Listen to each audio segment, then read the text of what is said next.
Hello everyone, welcome to my channel আর Facebook page যেটাতে দেখতেছেন। সো আজকে আলোচনার বিষয় ছিল, আজকে ব্যাংকে বসে একটা ভিডিও বানাইছিলাম, বাট বানানোর পরে মোবাইলে আমার স্টোরেজের সমস্যার কারণে আর আপলোড দিতে পারি নাই। পরে বাসায় এসে ভাবলাম যে আগে ভিডিও বানা, তারপর বাকি কাজগুলো করি। তো আসলে আমরা এক্সপোর্টের যে ডকুমেন্টসগুলো এগুলা ক্রিয়েট করা বা এগুলা বানানো যত সহজ, এগুলা রেডি করা যত সহজ, ব্যাংকের অ্যাকাউন্ট এক্সপোর্টের জন্য ব্যাংকের অ্যাকাউন্ট আসলে করা তত কঠিন। আমি আজ পর্যন্ত হতাশাজনক কোনো কথা বলি নাই, বা আমি আজ পর্যন্ত এমন কোনো কথা বলি নাই যেটাতে হতাশ হইতে পারেন। বাট ব্যাংকের অ্যাকাউন্ট করা আসলে কঠিন কেন? আমি এক পরিচিত বড় ভাইয়ের এক্সপোর্ট অ্যাকাউন্ট করতে গেছিলাম, তো 2 মাস লাগছে শুধু অ্যাকাউন্টে সব রেডি করতে, এই ভুল সেই ভুল। এনিওয়েজ, তো জিনিসগুলো যদি আমাদের জানা থাকে যে এক্সপোর্ট অ্যাকাউন্ট করার জন্য কি কি লাগবে, তাহলে আমরা এগুলো রেডি করে নিয়ে যেতে পারবো, তো ব্যাংকে বারবার হয়রানি হইতে হবে না। সো অ্যাট ফার্স্ট আমাদের যে এক্সপোর্টের জন্য যে আমার প্রোপ্রাইটারশিপ অ্যাকাউন্ট, যেটা প্রোপ্রাইটারশিপ অ্যাকাউন্ট মানে একক মালিকানা ট্রেড লাইসেন্স, যাদের সোল প্রোপ্রাইটারশিপ ট্রেড লাইসেন্স, একক মালিকানা ট্রেড লাইসেন্স, তাদের এক্সপোর্ট অ্যাকাউন্ট করার জন্য যে ডকুমেন্টসগুলো লাগবে সেগুলো আমি বলতেছি। হাতে কাগজ তো, তার মানে একক মালিকানাভুক্ত যে সমস্ত কোম্পানি সোল প্রোপ্রাইটারশিপ ট্রেড লাইসেন্স যাদের, তাদের এক্সপোর্ট অ্যাকাউন্ট করার জন্য ব্যাংকে যে ডকুমেন্টসগুলো জমা দিতে হবে।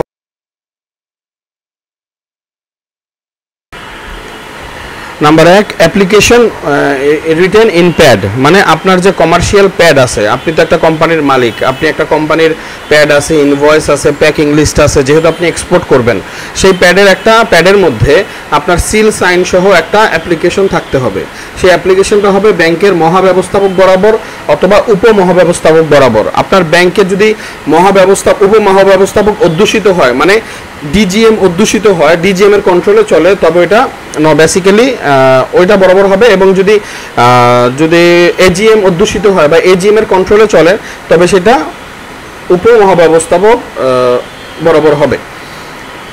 তারপরে হচ্ছে আপনার এটাকে অ্যাপ্লিকেশনে ফুল করে তারপর নিচে আপনার সাইন এবং সিল লাগবে। দেন 2 নম্বর হতেছে আপনার রিনিউয়াল ট্রেড লাইসেন্স লাগবে, মানে আজকে কিন্তু 30শে জুন, দ্যাট মিনস আপনার নেক্সট ডে, মানে কালকে থেকে আপনার 1 জুলাই শুরু হচ্ছে, এবং এই সময় কিন্তু সবাই যার পেপারসগুলা রিনিউ করে, trade licence, tin, VAT, ERC, অন্য যে কোনো কোম্পানির যে কোনো জায়গার মেম্বারশিপগুলো রিনিউ হওয়া শুরু হচ্ছে। সো আপনি যদি মানে এই সময় যদি এখন আপনি ব্যাংকে অ্যাকাউন্ট করতে যান, আপনাকে রিনিউয়াল ট্রেড লাইসেন্স চাবে। যদি এই জুলাইয়ের প্রথম কয়েকদিনের মধ্যে যান, তবে তারা চাবে যে আপনি ট্রেড লাইসেন্স রিনিউ করার জন্য অ্যাপ্লিকেশন করছেন কিনা, সেই অ্যাপ্লিকেশনের কপিটা চাবে যদি আপনার কাছে রিনিউয়াল না থাকে। So number 2, trade licence renewal copy দিতে হবে।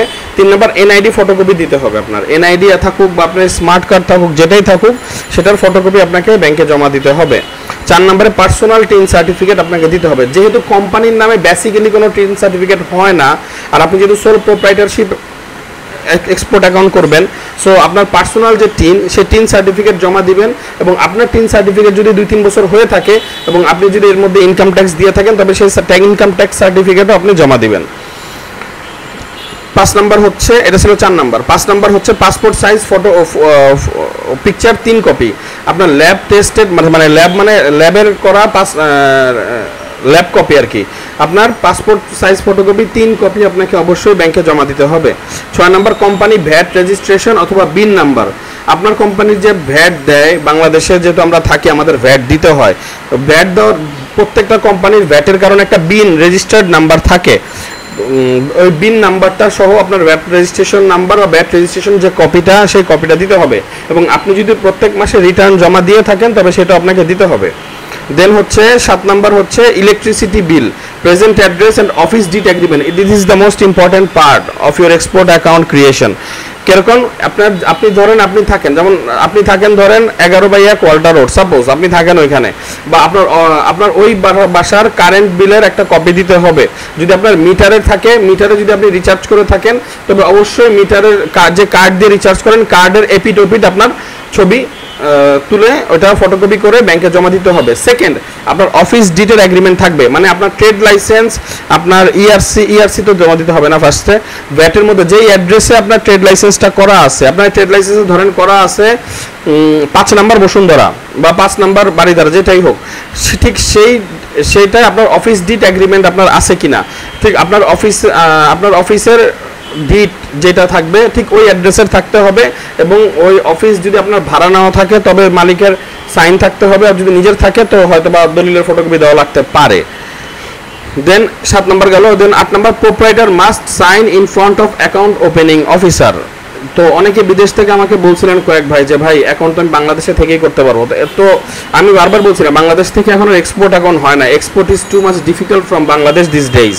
সো আপনি এই 8টা কাগজ 7টা কাগজ, application, written in pad, trade licence renewal, NID photocopy, personal TIN certificate, passport size photocopy 3টা, company VAT registration, electricity bill, present address and office deed agreement, এই যে 1টা 2টা 3টা 4টা 5টা 6টা 7টা 8টা জিনিস, এই সমস্ত কিছু যখন জমা দিবেন তখন তারা একটা অ্যাপ্লিকেশন ফর্ম দিবে। ওই অ্যাপ্লিকেশন ফর্মে আপনি সমস্ত তথ্যগুলো তুলে ধরবেন, আপনার ব্যক্তিগত এবং ব্যবসায়িক তথ্য, এবং ওইখানে আপনার তার সামনেই মানে ব্যাংকের অ্যাকাউন্ট যে ওপেনিং করে যে অফিসার আছে তার সামনে আপনাকে এগুলো সব সাইনগুলো এবং সিলগুলো করতে হবে। This is called physical verification. তো আপনাকে ফিজিক্যাল ভেরিফিকেশনের জন্য এই জিনিসগুলো করতে হবে, এবং এইগুলো সব করা হয়ে গেলে আপনার ব্যাংকে অল্প কিছু টাকা জমা দিয়ে আপনি তাৎক্ষণিক এক্সপোর্ট অ্যাকাউন্ট করতে পারবেন। এবং আপনার এরপরে কিন্তু আপনার ইআরসি করা হয় নাই, দ্যাট মিনস আপনার অ্যাকাউন্ট করার পরে ব্যাংকে 5-10 হাজার টাকা জমা দিবেন, তারা একটা ব্যাংক সলভেন্সি সার্টিফিকেট দিবে।